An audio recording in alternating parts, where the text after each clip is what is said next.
find my tires swing. I've been thinking about this very thing. It's been a hard day. Oh, peel the bandage off my foot, grab a handful of rocks and put them on the sidewalk. Oh, if I told you yesterday's news, would you complain?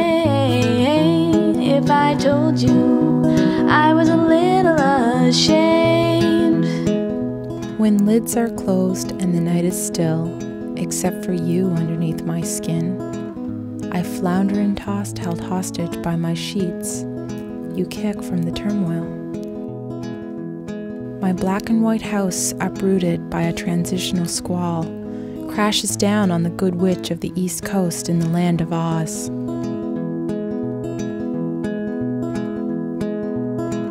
So the moment that I knew I was alone was when I told him I was pregnant, and he was happy about it.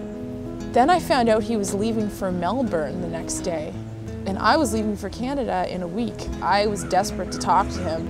I think a day later it hit him what it was about, and he didn't know how to deal with it, so he went and got drunk. That was the last time I saw him.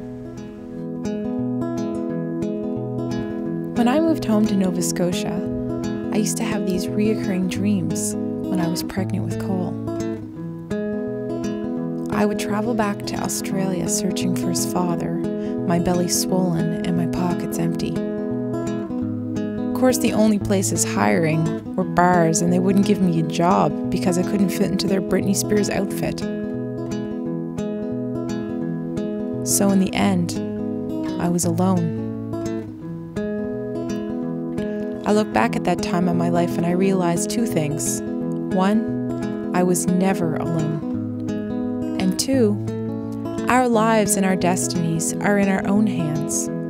We all have to take responsibility for what we bring into our lives and the choices that we make. I chose to grow a life inside of me. And it was the faith that I had in myself and the world that allowed me to blindly walk forward and embrace whatever came my way. And that blind faith led me to abundance. My grandson was born 2 years ago, and ever since 2 years, I came alive again. He made me come alive because I have an illness, a couple actually, and well, you know, anyone that has an illness looks to the wrong end of life, and he made me look towards the right end, I would say. My father was so disappointed that I had become pregnant out of, alone. He denied that I was pregnant right up to the fact that I had the ultrasound. Until that moment, he's like, maybe she's just not. Like, he would not realize I was pregnant. And we kept saying, oh my God, he's going to be more in love with this baby than anybody, even though he said, no, right up to the day I had the baby, no. He never said out loud, but we knew, that's how we thought. And who is more in love? My father is so in love with that child. Along the way, I find pieces of him scattered and disguised. A scarecrow, a tin man and a lion. No brain, no heart, no courage, and mute. My desperate fingers attempt to sew the pieces together. Belly swollen and as heavy as my heart, I awake. Your emotion lifts me up, and together we move forward. I was no longer talking about something that was theoretical. Oh yes, I'm going to be a mother. You can talk about it, but until you actually feel it. That was the first moment I felt I'm a mother. Oh my God, there's a person living in my womb. And I went back to work that day, and I remember all I could hear in my head was that ba-boom, ba-boom, ba-boom, and I was two people instead of one.